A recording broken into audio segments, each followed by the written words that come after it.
अस्सलाम वालेकुम जी। आज का टॉपिक हमारे पास ब्रैग्स लॉ के बारे में है। लास्ट लेक्चर हमने देखा कि क्रिस्टल स्ट्रक्चर किन किन तरीकों से मालूम किया जा सकता था।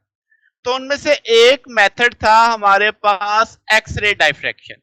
तो उसी को ब्रैग्स लॉ की मदद से समझते हैं कि क्या है।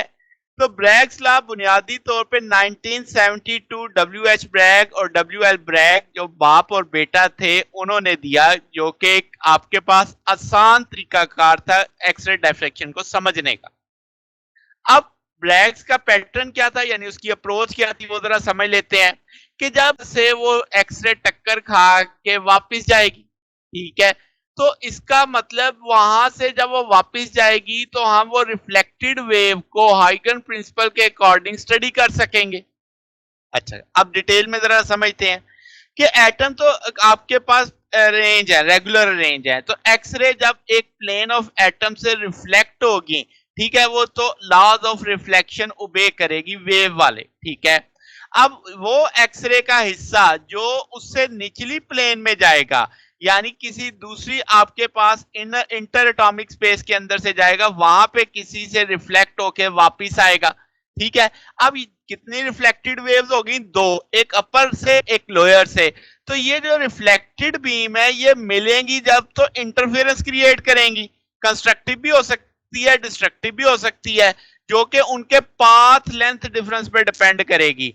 जब वो अगर इंटरफेरेंस अकर करती है तो हम कहेंगे वहां से डायफ्रैक्शन स्पॉट आपके पास जहां जहां पे होगा, वहां वहीं से आने वाली बीम आपकी इंटरफेरेंस क्रिएट कर रही होगी, ठीक है।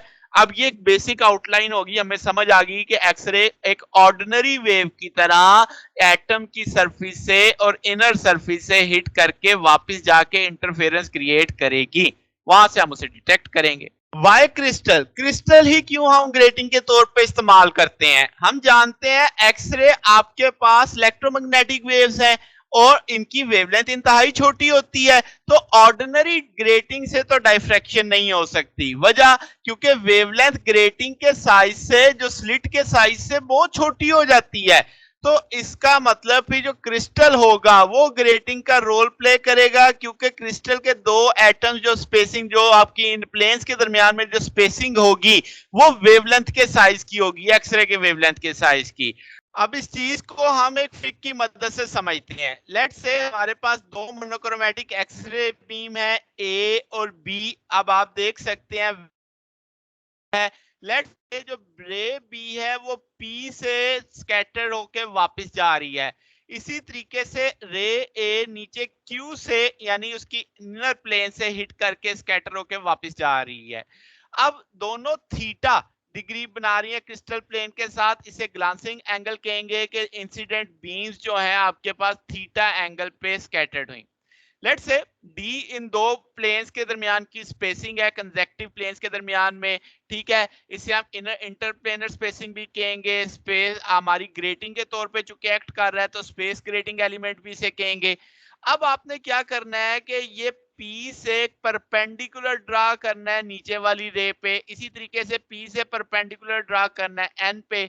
तो अब ये जो आपने परपेंडिकुलर ड्रा किए, इसका मतलब यहां तक रे ए और रे बी का फासला एक जितना है, अजाफी फासला एम क्यू, और इधर से अजाफी फासला क्यू एन, ठीक होगी बात। तो अब आपके पास ये अजाफी फासला तय करना है कितना होगा।